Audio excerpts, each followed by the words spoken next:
Russia-Ukraine war. Key things to know about the conflict. Russian forces are pounding Ukrainian cities and edging closer to the capital, Kyiv, in a relentless bombardment that keeps deepening the war's humanitarian. Russian forces are pounding Ukrainian cities and edging closer to the capital, Kyiv, in a relentless bombardment that keeps deepening the humanitarian crisis in this war, now in its third week. Still, a narrow diplomatic channel remains open, with more talks between the two sides planned on Tuesday despite the failures of diplomacy so far. From the besieged port city of Mariupol, a convoy of around 2,000 civilian vehicles left along the so-called humanitarian corridor on Tuesday, the city council said. The war's human toll has been devastating. The number of Ukrainians forced to flee their country since the invasion started has now surpassed 3 million, the vast majority of them women and children.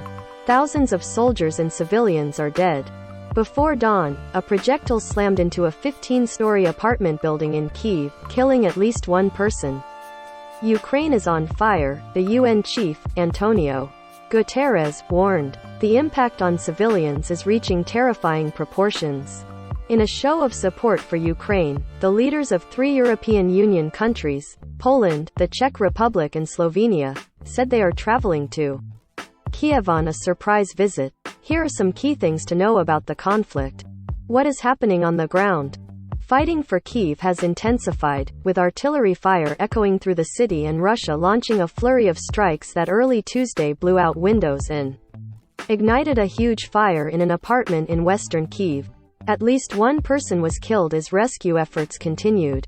Explosions around the city caused significant structural damage, with shockwaves from a blast tearing through the entrance of a downtown subway station. Thoth has been used as a bomb shelter and another igniting a fire in Kyiv's northern Podilsky district. Kyiv Mayor Vitaly Klitschko announced a new curfew for the city Tuesday, saying it would run for 35 hours.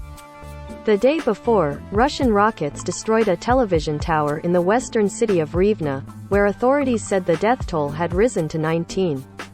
At least 4 people were killed and more wounded when Russian strikes on Kyiv slammed into Ukraine's largest aircraft factory and a 9-story apartment building. Russian forces also unleashed scores of new artillery strikes on downtown Kharkiv in the country's east. Thousands were trying to flee on evacuation trains. Amid the chaos and destruction, after days of relentless Russian shelling of encircled Mariupol, 2,000 civilian vehicles left the port city along a so-called humanitarian corridor, a route that runs west for more than 260 kilometers, 160 miles, to the Ukraine-held city of Zaporizhzhia. City officials advised drivers to spend the night along the route unless they were close to Zaporizhzhia by evening. Aid groups have warned that large numbers of people could face starvation. Bodies are now being buried in mass graves. Mariupol had a population of 430,000 before the war. The strategically located port city has been under fire for more than 2 weeks.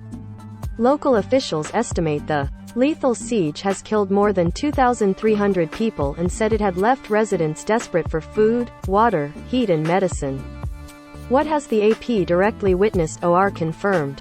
Flames gutted an apartment building in the Svitoshinsky district of western Kyiv as emergency workers rushed to rescue people from ladders and douse the thick, dark smoke choked the air. A firefighter at the scene confirmed one person had died and that several have been rescued alive, but more remained trapped inside. A young woman sobbed outside the charred building, where shocked residents assessed the damage. People are dying, and the worst thing is that children are dying, said Andriy, a firefighter at the scene who would only give his first name before heading back into the burning building. The war's burden has continued to fall heaviest on the most vulnerable.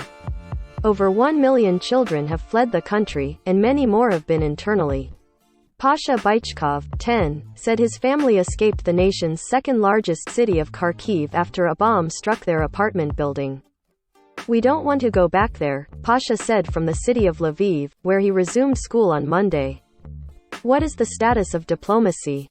Although Russian and Ukrainian officials have struck a positive note about ongoing talks, there have been no breakthroughs at the negotiating table. Ukrainian negotiators were set to meet their Russian counterparts again on Tuesday after a brief pause. Ukrainian President Volodymyr Zelensky described the previous round as good, without offering details. Russian President Vladimir Putin's spokesman later described negotiations as difficult. A flurry of diplomatic activity drew in leaders around the world. The leaders of Poland, the Czech Republic and Slovenia were traveling Tuesday by train to Kiev on an EU mission of solidarity.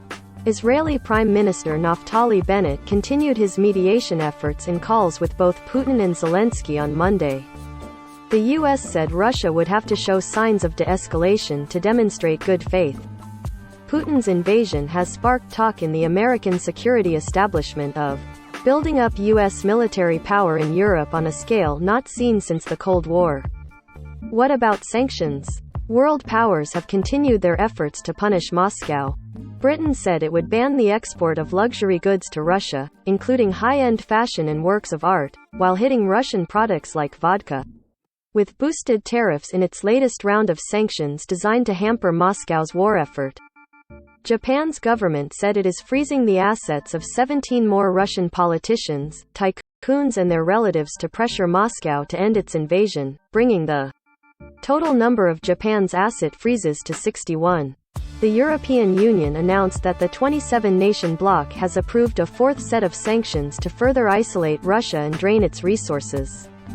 France said the EU also approved a declaration to the World Trade Organization to suspend the most favored nation clause for Russia that would withdraw its special treatment throughout the bloc. Follow the app's coverage of the war between Russia and Ukraine. http://apnews.com/hub/Russia-Ukraine